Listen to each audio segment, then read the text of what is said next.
Bismillahirrahmanirrahim. Assalamualaikum warahmatullahi wabarakatuh. Perkenalkan, nama saya Mutia, kelas FM 19D dengan NIM 15721142319. Baik, saya akan menjelaskan tentang analisis rasio likuiditas dengan menggunakan jurnal terbaru pada PT Fajar Alam Scientific Bandung.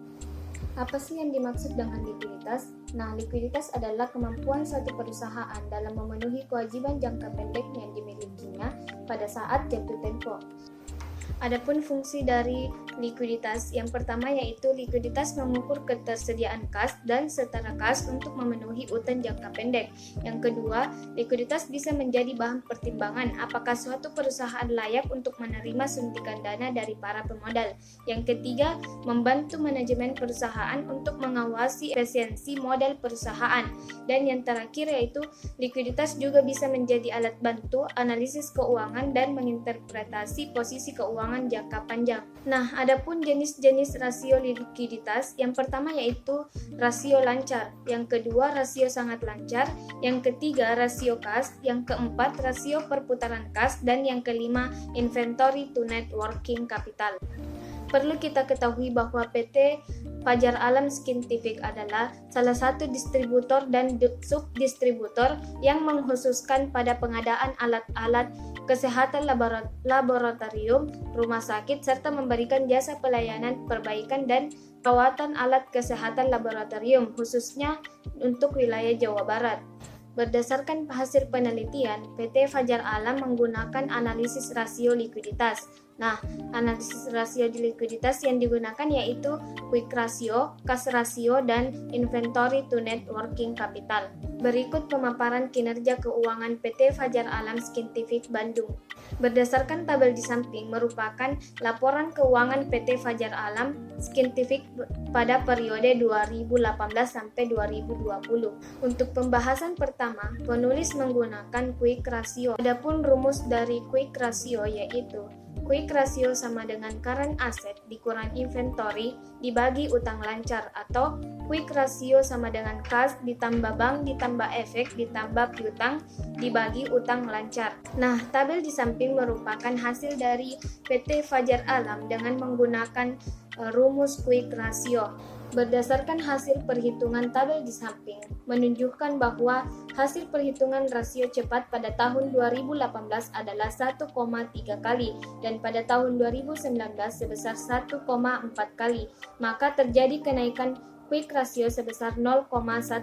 Nah, pada tahun 2020 mengalami kenaikan kembali hasil perhitungan quick ratio menjadi 2,0 kali, yang berarti mengalami peningkatan sebesar 0,6 kali. Jadi pada setiap tahunnya hasil perhitungan quick ratio terus mengalami kenaikan. Kedua yaitu cash ratio. Adapun rumus cash ratio yaitu cash ratio sama dengan cash or cash equivalent dibagi utang lancar, atau cash ratio sama dengan cash ditambah bank dibagi utang lancar. Nah, tabel di samping merupakan hasil perhitungan dengan menggunakan rumus cash ratio. Berdasarkan hasil perhitungan tabel di samping menunjukkan bahwa rasio kas atau cash ratio dari tahun 2018 ke tahun 2019 mengalami penurunan, yaitu dari 60% menjadi 47%. Nah, pada tahun 2019 ke tahun 2020, hasil perhitungan kas rasio mengalami peningkatan, yaitu dari 47% menjadi 123%. Nah, adanya penurunan dan peningkatan pada perhitungan kas rasio karena terjadi fluktuasi hutang jangka pendek pada tahun 2018 sampai 2020. Jika rata-rata industri untuk rasio kas atau cash ratio adalah 50%, maka kondisi perusahaan pada tahun 2018 dan tahun 2020 dapat dikatakan dalam kondisi baik. Nah, pada tahun 2019 menunjukkan hasil perhitungan rasio kas yang di bawah rata-rata standar industri, sehingga dapat dikatakan kondisi perusahaan baik. Yang ketiga yaitu inventory to net working capital. Adapun rumus inventory to net working capital adalah inventory NWC sama dengan inventory dibagi current asset. Nah, tabel di samping merupakan hasil perhitungan dengan menggunakan rumus to net working capital. Berdasarkan hasil perhitungan To Net Working Capital dari tahun 2018 ke tahun 2019 mengalami penurunan sebesar 10%, yaitu dari 33% menjadi 23%. Nah, pada tahun 2019 ke tahun 2020, hasil perhitungannya mengalami peningkatan kembali dari 23% menjadi 26%. Nah, pada tahun 2018 sampai 2020, hasil perhitungan inventory to net working capital mengalami fluktuasi, tetapi hasilnya tetap berada di atas standar industri. Adapun kesimpulan PT Fajar Alam Scientific Bandung yaitu hasil analisis perbandingan laporan keuangan PT Fajar Alam Scientific Bandung periode 2018 sampai 2020 khususnya dengan neraca perbandingan menunjukkan bahwa terjadi fluktuasi dan terdapat kondisi kas yang rendah serta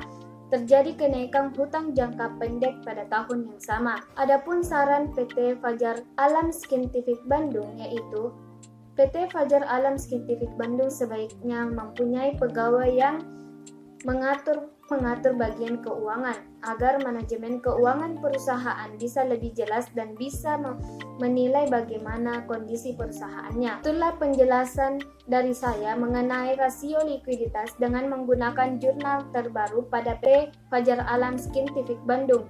Sekian dan terima kasih. Wabillahi taufiq wal hidayah. Wassalamualaikum warahmatullahi wabarakatuh.